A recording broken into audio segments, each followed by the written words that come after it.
Besides skin cancer, breast cancer is the most commonly diagnosed cancer among American women. In fact, this year alone, it's estimated about 30% of newly diagnosed cancers in women will be breast cancer.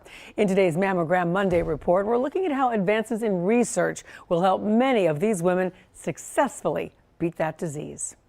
Twins Cheryl Mason and Chimene Garrison are not only similar in appearance, they've shared many of the same life experiences, including breast cancer. With breast cancer, I was diagnosed first, but Chimene started the journey with colon cancer.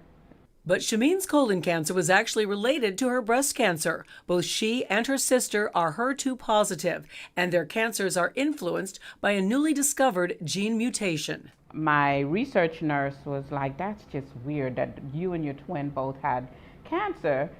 And then so I got diagnosed. So then they said, oh, there's a new gene, ATM gene. And that gene is colon cancer, breast cancer, and pancreatic cancer.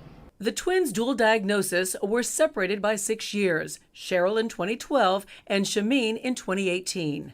Obviously, we both had our times of fear when I found out. It's no cakewalk. Dr. Aisha Rivers, a breast surgical oncologist with the Memorial Breast Cancer Center, says the twins' experience is unusual. But to be quite honest with you, the majority of our patients don't have family history. So to have someone who's not only your sister, but your twin sister go through a very similar experience a couple years after you is very unique, very unique. Dr. Rivers says advances in breast cancer research are helping women like Cheryl and Chimene survive and thrive. I think one of the myths that a lot of patients are thinking is that, hey, you know, this is the first time that they're doing this and I don't want to be the guinea pig.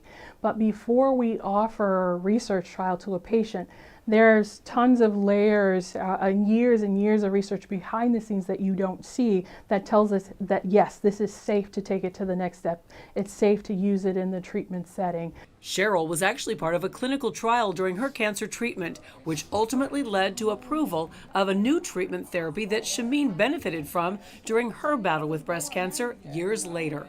One of the things that's that I'm really proud of for the both of us is showing, I think we've shown our children that it doesn't matter what you go through. If you are willing to fight, you lean on your faith and your family, you will get through it. And they are. Dr. Rivers, of course, mentioned how unusual this kind of case was. In fact, about 85% of breast cancer occurs in women who have no family history or connection to that disease.